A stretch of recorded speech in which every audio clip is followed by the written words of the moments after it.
Are you finding yourself wondering, do I actually love this person, or am I just attached to them for some reason? Maybe you've gone back and forth in your mind trying to figure out what's real, what's your own projections, or if maybe it's just your own triggers talking. Because love is one thing, but unhealthy attachment can feel a lot like love. It can be very intense and feel so familiar that it's almost right, even when it's not.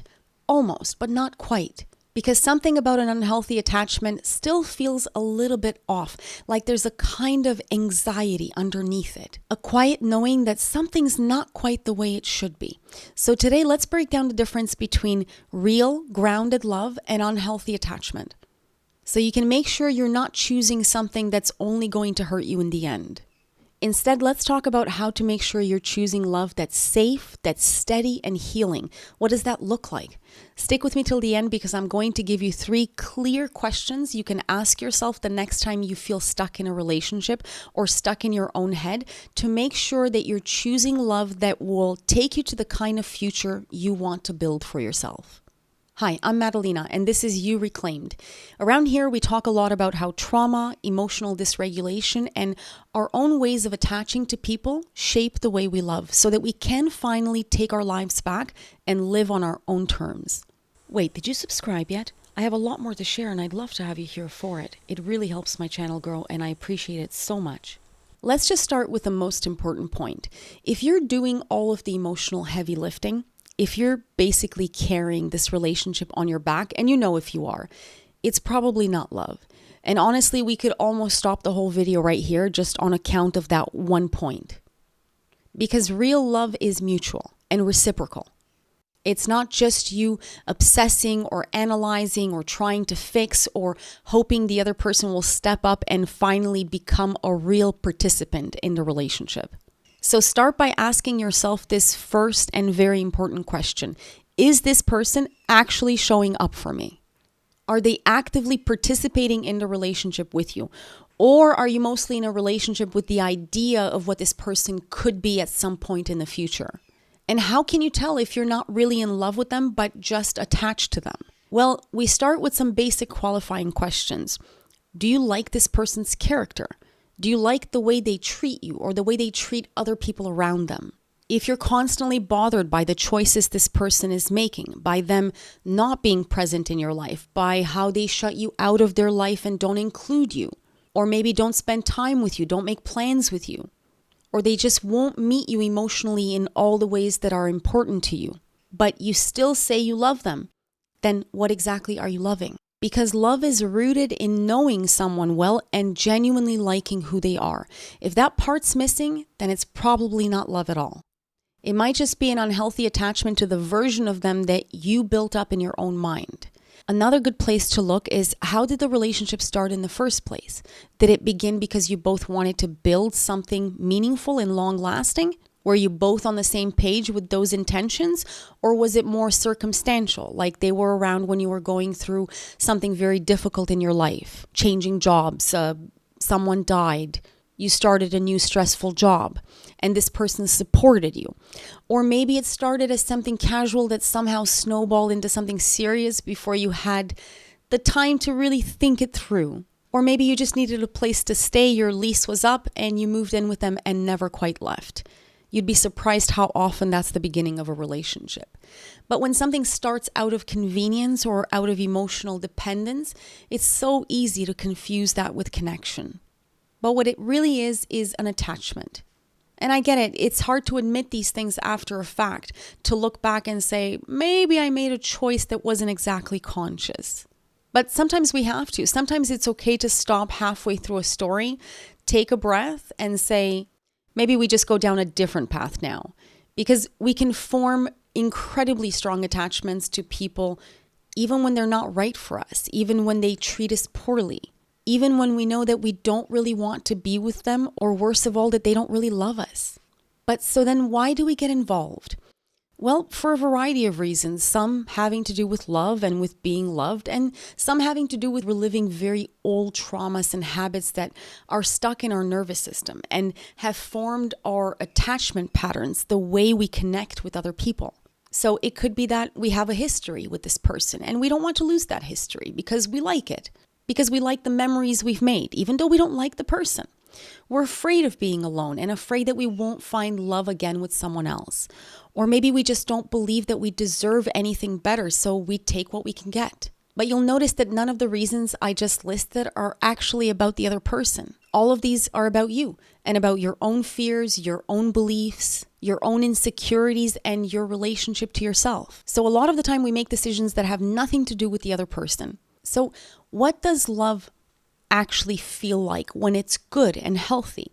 Because for those of us who come from a traumatic background, sometimes our ideas of love get all mixed up with so many elements of our own trauma, with our own difficult upbringing, that we really have a hard time telling what healthy love is even supposed to look and feel like, especially if we never had an example of that growing up. I think for me personally, before I look at anything else, and only now that I've learned to trust my gut and my instinct, is that love should feel calm, down to the physical level. It should feel good to your nervous system. It shouldn't constantly trigger your sympathetic nervous system into action.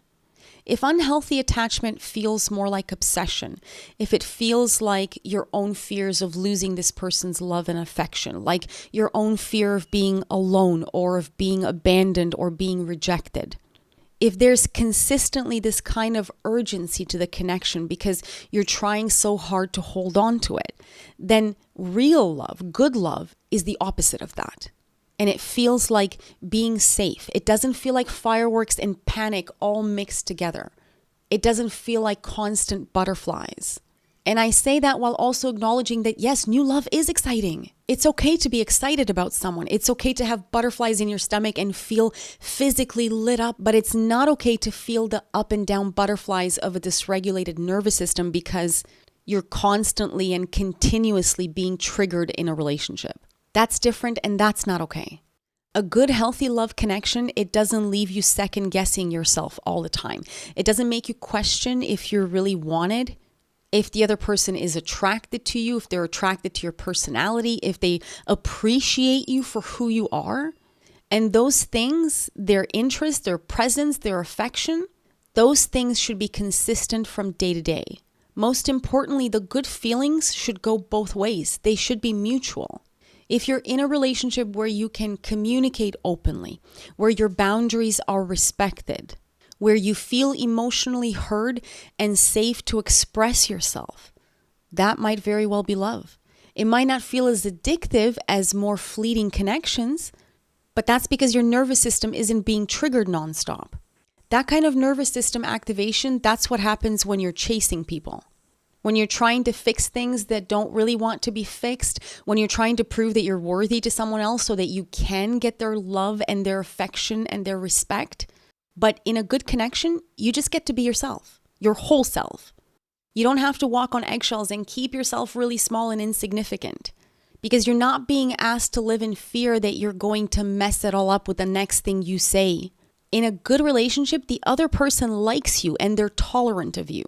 Please listen to that because that is missing in so many relationships where we say we have love, but we don't genuinely like each other. A good relationship lets you express your needs and speak up for yourself. You get to be who you are imperfectly because your value is not based on how well you can perform for this person. It's based on you just being you. And let me say this clearly. If you feel like a dependent child in your relationship because you're dependent on the other person's moods, on their attention, on their financial stability or resources, then make sure that there's love involved somewhere in there. Dependency is a normal part of us fusing our lives together, and we are going to become interdependent if we spend enough time together.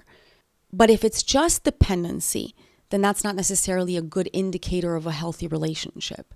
Yes, dependency forms between us while we build a life together, but if all there is dependency, then it's not about love anymore.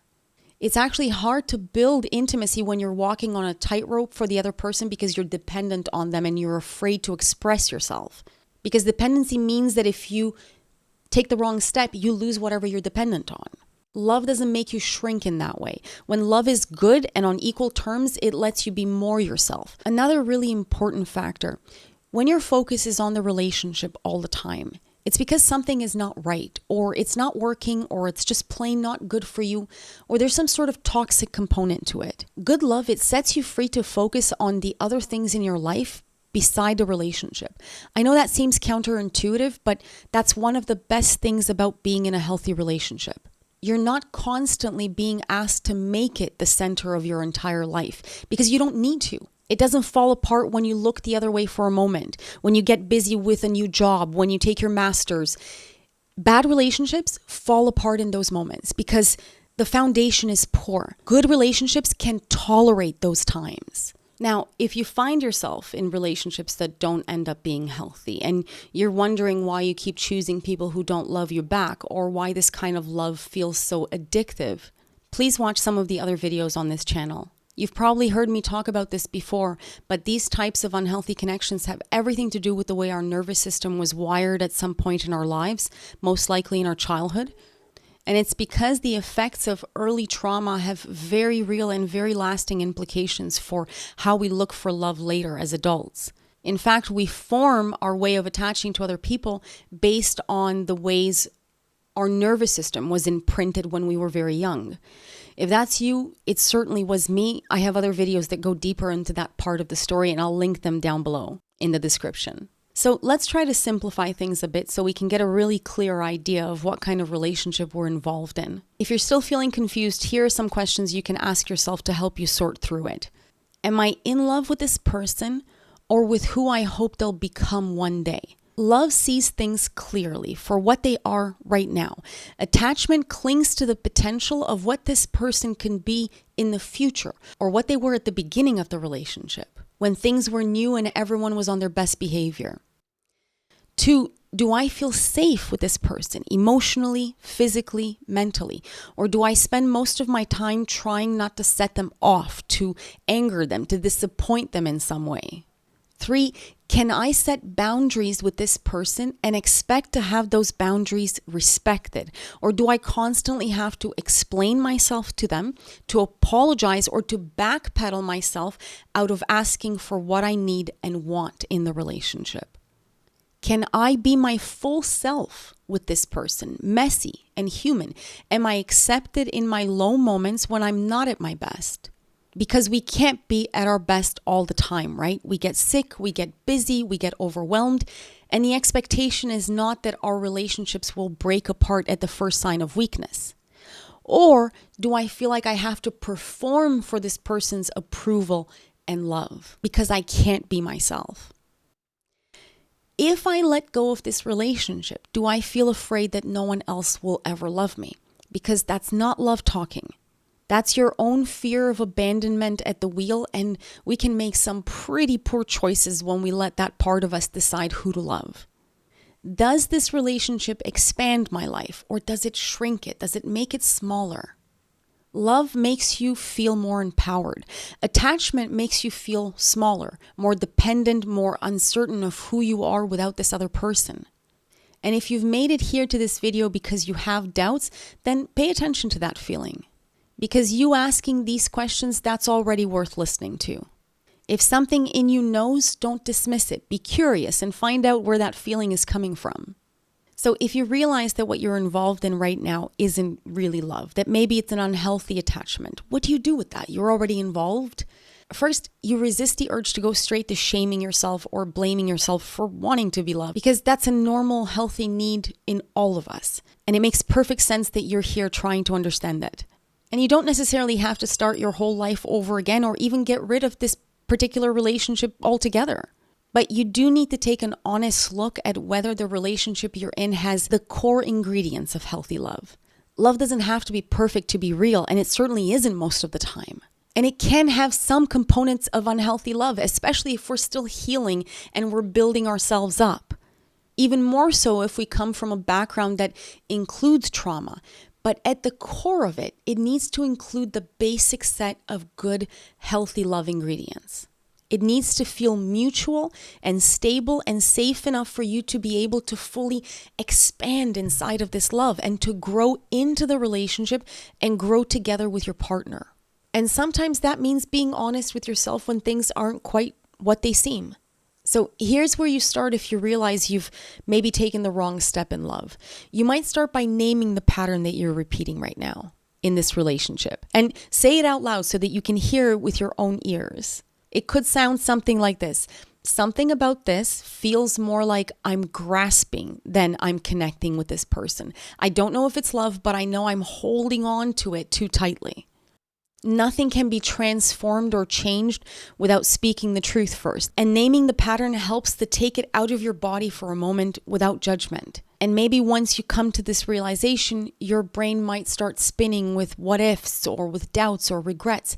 Maybe you're already living in that space. And your nervous system is activated and telling you to fix it or to hold on to it for dear life. And if that's where you are already, then in those moments where the anxiety comes, pause and put your feet on the ground and place a hand on your heart and remind yourself simply, I don't have to chase love to be worthy of it. I don't have to lose who I am to be loved by somebody else.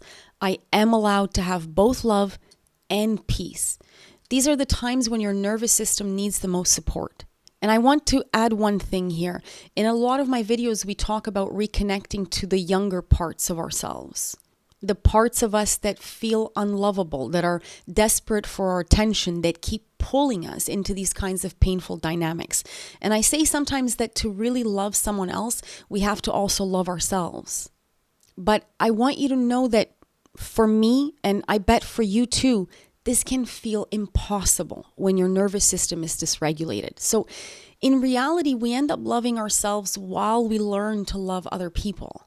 Because when we're swimming in anxiety or in shame or anger, or we're emotionally volatile and dysregulated, trying to love ourselves can feel like trying to put our arms around a tornado and stop it from spinning, hold it in place. It just can't happen. That's why the first step is not mindset. The first step is somatic. At the physical level, we have to work with the body and cool off the nervous system first. Only then can we create the kind of internal calm that lets us start building real self-compassion, that gives us the space to do that. And if you want help with that, I've created a free Calm Down toolkit you can download down below in the description for this video. It's a simple guide to help you reset your body's stress response in anxious and obsessive moments. So you can slow down and make choices based on clarity and not fear. You can grab it below in the video. It's absolutely free. And use it when you need help re-regulating. And talk to that part of you that still has a need to be chosen, to be validated by someone else, because that part of you is in there and she doesn't need more rejection from you. She needs you. Let that part of you know you're not unlovable or too much or too hard to love.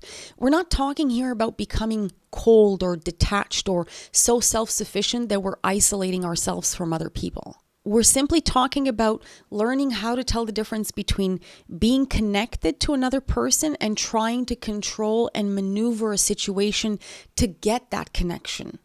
Because we all deserve better than fantasy love. We deserve love that stays with us and grows and allows us to be fully seen.